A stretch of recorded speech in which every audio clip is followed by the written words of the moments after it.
Le soir du 28 février 1953, Joseph Vissarionovitch Staline, l'homme qui avait gouverné l'Union soviétique d'une autorité incontestable pendant près de 30 ans, dînait à sa datcha de Kuntsevo, sa résidence privée située à une quinzaine de kilomètres à l'ouest du Kremlin. Une demeure modeste comparée à la grandeur habituelle des dictateurs, mais armée et fortifiée comme un camp militaire. Les convives ce soir-là étaient les figures clés du pouvoir soviétique. Nikita Khrouchtchev, premier secrétaire du comité du parti de Moscou, Georgi Malenkov, vice-président du Conseil des ministres, Lavrenti Beria, le tristement célèbre chef de la police secrète, et Nikolai Boulganin, ministre de la Défense. Il ne s'agissait pas de simples compagnons de table. C'était un des survivants d'un système qui avait coûté la vie à d'innombrables personnes et chacun d'eux savait que son existence dépendait de la versatilité du despote vieillissant assis en face de lui. À 74 ans, Staline avait enduré des décennies de suspicion, de nuits blanches et le lourd fardeau de la gestion d'un empire. Ayant survécu à la variole dans son enfance, son visage portait des cicatrices caractéristiques. Ses dents cariées et cassées étaient visibles tandis qu'il marchait à petits pas, mais son esprit, bien que moins aiguisé qu'à son apogée lors des purges des années 1930 ou des années désespérées de la Grande Guerre patriotique, conservait une précision destructrice. Ces derniers temps, et son entourage avaient observé des transformations inquiétantes. Ses soupçons s'étaient intensifiés jusqu'à frôler la folie. Il avait initié ce qui allait devenir le complot des médecins. Une conspiration montée de toutes pièces impliquant d'éminents médecins, principalement juifs, dans un complot visant à assassiner des dirigeants soviétiques. Ce complot présentait des similitudes avec ses purges précédentes et tous en comprenaient le présage.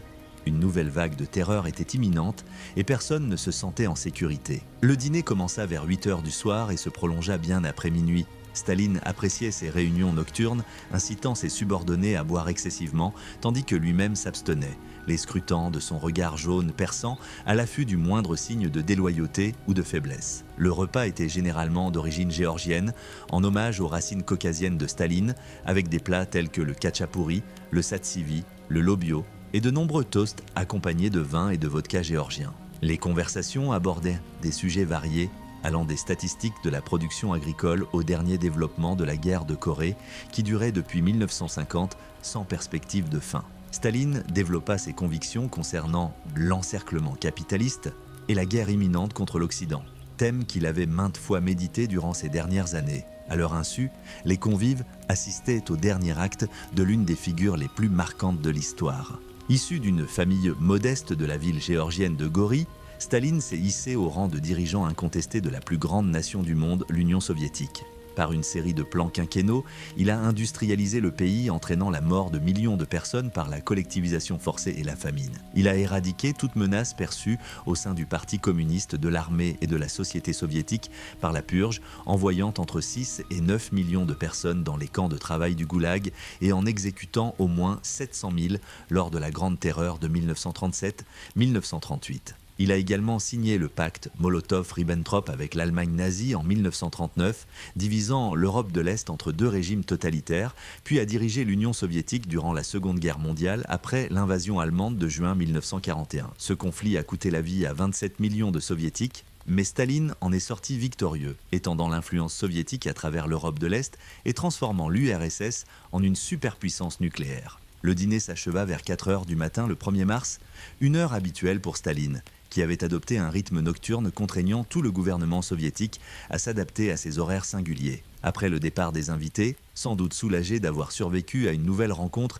avec l'énigmatique dirigeant, les gardes du corps de Staline le virent se retirer dans ses appartements privés. Malgré l'opulence qui l'entourait, Staline préférait dormir dans une chambre modeste, avec un lit minimaliste de style militaire, conservant ainsi l'image ascétique qu'il avait cultivée durant son règne. Les événements des heures suivantes continuent de fasciner les historiens, car ils se sont déroulés au cœur des mystères de l'histoire soviétique, compte tenu de la routine rigide et prévisible de Staline. Il dormait jusqu'en fin d'après-midi, puis se levait pour commencer à travailler, lire des rapports, passer des coups de fil et organiser des réunions qui duraient souvent jusqu'à l'aube. Ses gardes savaient qu'il ne fallait en aucun cas le déranger. Interrompre le repos de Staline pouvait avoir de graves conséquences, un fait bien connu de tous à la datcha de Kuntsevo. Aussi, le 1er mars, sans aucun signe du dictateur, sans que la cloche ne sonne pour le thé ou le petit déjeuner, sans la moindre activité dans ses appartements, les gardes attendirent.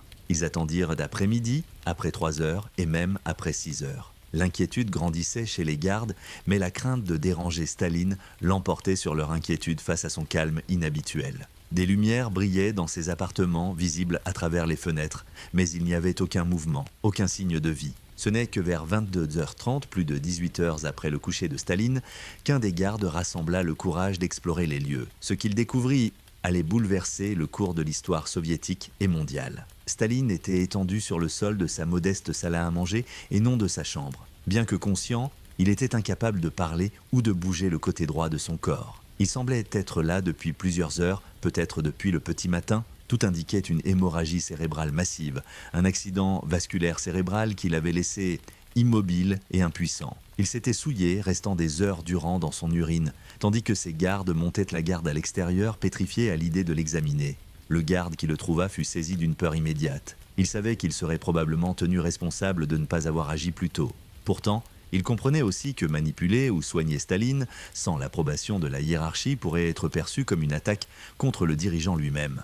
Dès qu'ils furent informés, les hauts responsables de la datcha furent contactés et des appels urgents furent passés aux membres du présidium qui avaient récemment dîné avec Staline. Malenkov et Beria furent parmi les premiers à être contactés. L'un des aspects les plus controversés de cet incident concerne leur réaction initiale. Au lieu d'appeler immédiatement les secours, ils décidèrent de se rendre eux-mêmes à la datcha pour évaluer la situation. Cette décision, qu'elle soit motivée par une prudence excessive ou par des intentions plus malveillantes, entraîna une perte de temps considérable. Beria et Malenkov arrivèrent à Kuntsevo vers minuit, examinèrent Staline puis repartirent, ordonnant aux gardes de le placer sur un canapé mais de ne pas appeler de médecin. Ils affirmèrent qu'il dormait simplement, profondément, ivre du festin de la veille. Ce retard alimenta pendant des décennies les spéculations quant à savoir si la mort de Staline était naturelle ou si elle avait été délibérément précipitée par ceux qui pouvaient tirer profit de son décès. En tant que chef de la police secrète, Beria avait des raisons d'appréhender la suite des événements. Il savait pertinemment que Staline préparait une nouvelle purge et se reconnaissait comme une victime potentielle. Le complot du médecin prenait de l'ampleur et ses propres services de sécurité faisaient l'objet d'une enquête. Certains historiens suggèrent même que Beria aurait administré de la warfarine, un anticoagulant inodore et sans saveur, pour empoisonner Staline, provoquant ainsi un AVC compte tenu de son âge et de son état de santé. D'autres, en revanche, estiment que le mode de vie de Staline, son tabagisme important, ses habitudes alimentaires irrégulières, son stress chronique et son artériosclérose avancée rendaient un AVC naturel tout à fait prévisible. La vérité nous échappe toujours, enfouie dans des archives inaccessibles. Ce n'est que le 2 mars, près de 30 heures après le malaise de Staline, que des médecins furent enfin appelés à la datcha de Kuntsevo. L'équipe de médecins en tête était dirigée par le professeur Lukomsky. Mais de nombreux médecins soviétiques chevronnés manquaient à l'appel. Cette absence était due à un décret de Staline lui-même, car ils avaient été arrêtés dans le cadre du prétendu complot contre les médecins. L'ironie était frappante. Le tyran qui emprisonnait ses propres soignants se retrouvait au seuil de la mort, privé des meilleurs soins médicaux que son pays pouvait offrir. Les médecins autorisés à l'examiner confirmèrent ce qui était déjà évident. Staline avait subi un grave accident vasculaire cérébral affectant l'hémisphère gauche de son cerveau.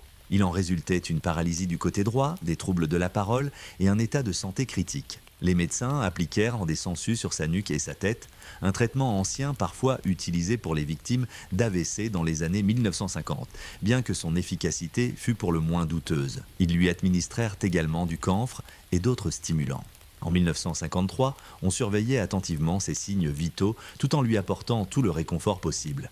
Mais la médecine de l'époque offrait peu d'options pour un patient souffrant de lésions cérébrales aussi graves. Staline oscillait entre conscience et inconscience les jours suivants, semblant parfois reconnaître les personnes présentes, parfois fixant le plafond d'un regard vide. Les membres du présidium se réunirent à Kuntsevo, veillant sur lui, une surveillance motivée autant par une réelle inquiétude que par une stratégie politique. Khrouchtchev, Malenkov, Bourria, Bulganin, Vyacheslav Molotov et d'autres se relayaient pour lui rendre visite, observant la lente agonie de celui qui avait régné sur leur vie pendant des décennies. L'atmosphère était tendue et étrange. Certains pleuraient, peut-être par émotion sincère ou par une manifestation de chagrin difficile à discerner. Le comportement de Bourria était frappant. D'après les souvenirs de Khrouchtchev, lorsque Staline était inconscient, Bourria était exubérant, sûr de lui, voire exultant. Lorsque Staline reprenait brièvement conscience, Bourria se jetait aussitôt à genoux près du canapé, serrant la main de Staline et la baisant. Dès que Staline fermait à nouveau les yeux,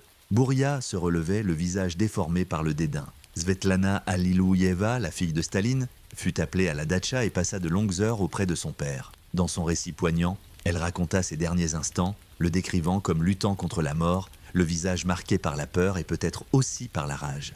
Son fils Vassili, général de l'armée de l'air devenu alcoolique, arriva ivre et déclara que son père avait été assassiné, affirmant qu'il avait été empoisonné par des médecins et des gardes.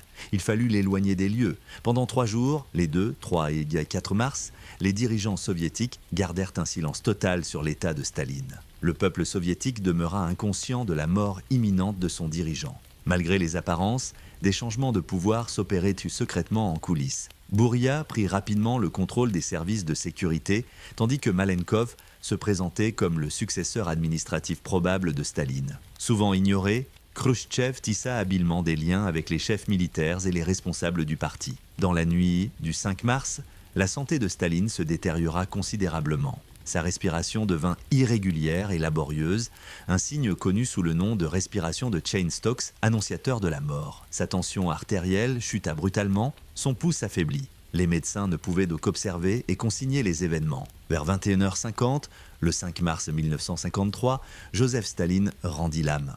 L'homme qui a gouverné l'Union soviétique à partir de la fin des années 1920, la transformant d'une société agraire en une puissance industrielle et militaire dominante, dont les actions ont entraîné la mort de millions de personnes par les purges, les famines et le travail forcé, et qui a contribué à la défaite de l'Allemagne nazie avant de diviser l'Europe par un rideau de fer, est décédé à l'âge de 74 ans. La cause officielle du décès était une hémorragie cérébrale, un accident vasculaire cérébral massif ayant gravement altéré ses fonctions cérébrales. Une autopsie a été pratiquée, mais ses résultats n'ont été divulgués que plusieurs années plus tard. L'examen a révélé une artériosclérose étendue de son système vasculaire, de nombreuses lésions cérébrales anciennes dues à des accidents vasculaires cérébraux mineurs antérieurs et une hypertrophie cardiaque. Ces constatations suggéraient une mort naturelle par maladie cardiovasculaire chez un homme âgé ayant des antécédents de stress et de mauvaises habitudes de vie. Cependant, des doutes persistent.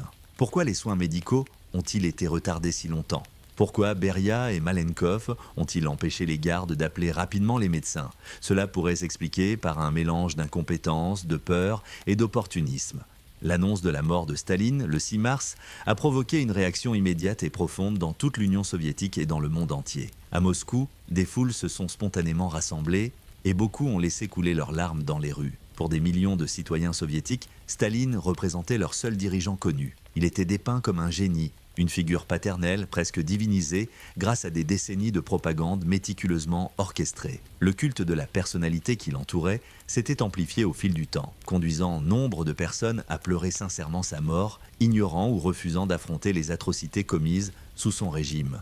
D'autres, notamment ceux qui avaient déjà subi le goulag ou perdu des proches lors des purges, éprouvèrent du soulagement ou de la joie, sans toutefois exprimer publiquement ses sentiments. Le corps de Staline fut embaumé et exposé dans la salle des colonnes à Moscou, où une foule immense patienta des heures, voire des jours, pour présenter ses condoléances.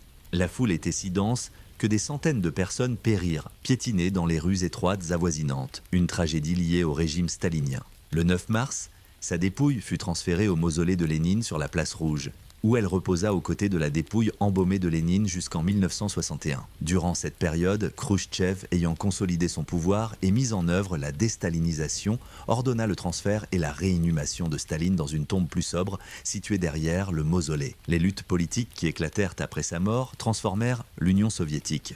Malenkov accéda d'abord au poste de Premier ministre, mais son autorité fut rapidement contestée par Beria et Khrouchtchev. Beria, l'une des figures les plus redoutées de l'Union soviétique, tenta de s'emparer du pouvoir suprême. Cependant, il commit une erreur d'appréciation.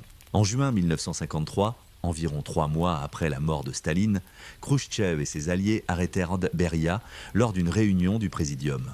Jugé à huis clos, il fut exécuté en décembre de la même année, devenant ainsi le dernier dirigeant soviétique important à être physiquement éliminé par ses adversaires.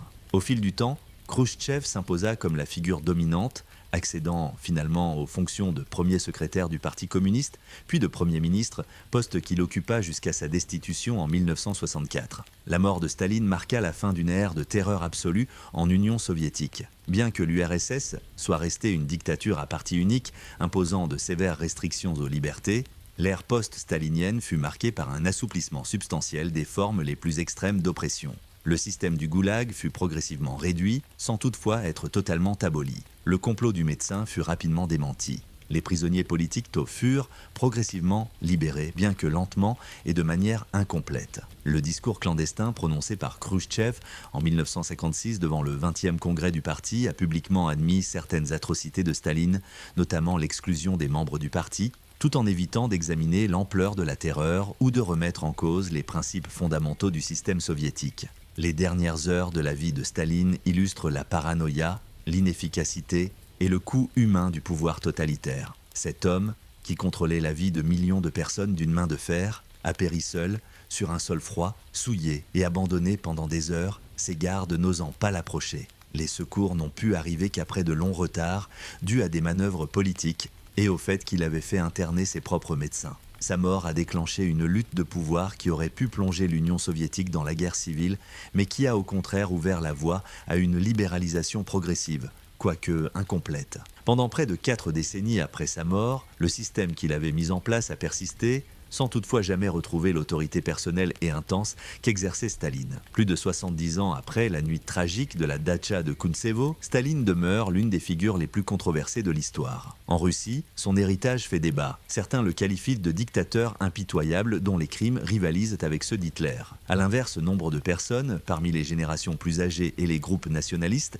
se souviennent de lui comme de l'homme qui a industrialisé le pays et contrarié l'Allemagne nazie, passant souvent sous silence ou niant l'ampleur de ces atrocités. Ces dernières années, des statues de Staline ont refait surface dans certaines villes russes, signe inquiétant d'un oubli ou d'une manipulation de l'histoire. Malgré les révélations régulières des archives concernant l'étendue de la terreur, la structure des purges et le fonctionnement de son régime, de nombreux documents restent dissimulés ou perdus. Les dernières heures de Joseph Staline soulignent que même les tyrans les plus puissants sont mortels, que les régimes nourris par la terreur et la brutalité sont fondamentalement précaires et que les répercussions du pouvoir autocratique dépassent la simple disparition d'un dirigeant. L'Union soviétique que Staline a quittée en 1953 était une puissance nucléaire engagée dans une guerre froide avec l'Occident, un empire englobant la moitié de l'Europe et une population marquée par des décennies de peur. L'écho de son règne persiste dans le climat politique russe, les fractures géopolitiques européennes et la conscience collective de ceux qui ont vécu sous son joug. En examinant ces 24 dernières heures, de la scène à Kuntsevo jusqu'à son dernier souffle, nous assistons non seulement à la mort d'un homme, mais aussi à la clôture de l'une des pages les plus sombres de l'histoire et au début d'une prise de conscience bien toujours en cours des atrocités perpétrées au nom d'une utopie socialiste.